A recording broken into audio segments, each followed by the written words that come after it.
Brought to you by JEGS.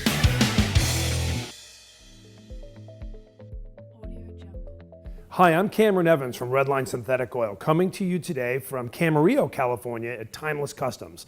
Today we're going to talk about the difference between passenger car motor oils, the stuff you would run on the street, and Redline's racing oils, the stuff that you would run strictly on the track.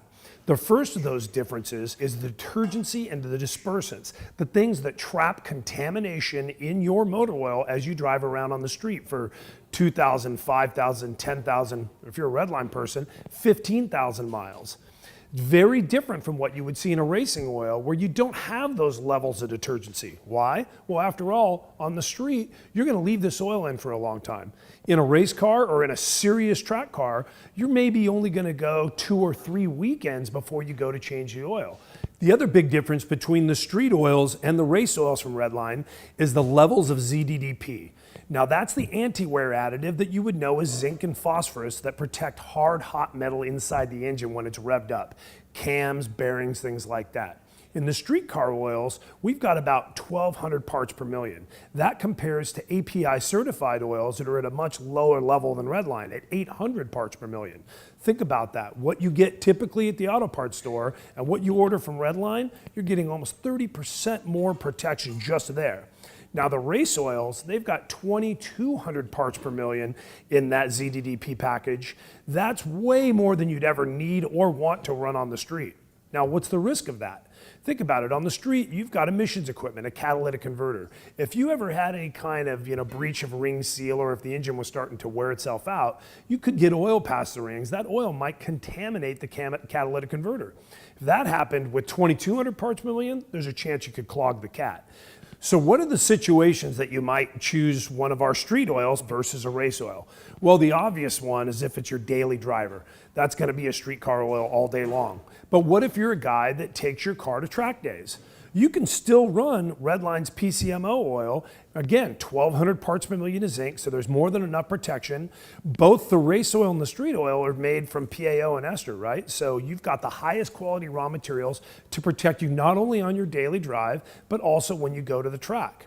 Any of you racers that are only taking a car to the racetrack, well, you're more than eligible to be using our race oil, and that's in drag racing, road racing, circle track, even 4-cycle go-karts. We get questions often about how often should I change my motor oil? And we're talking about for the street and for the track. So let's take your street considerations. So if you're the type of person who warms up your car in the morning, gets a cup of coffee, goes outside and commutes, let's say 40 or 50 miles to work, well, you're going to be eligible for a pretty long drain interval. If you're the type that starts the car, pulls it in gear, and only drives 5 minutes across town, chances are your motor oil never got up to temperature and those dispersants and detergency really couldn't get activated. When it comes to the track, totally different story.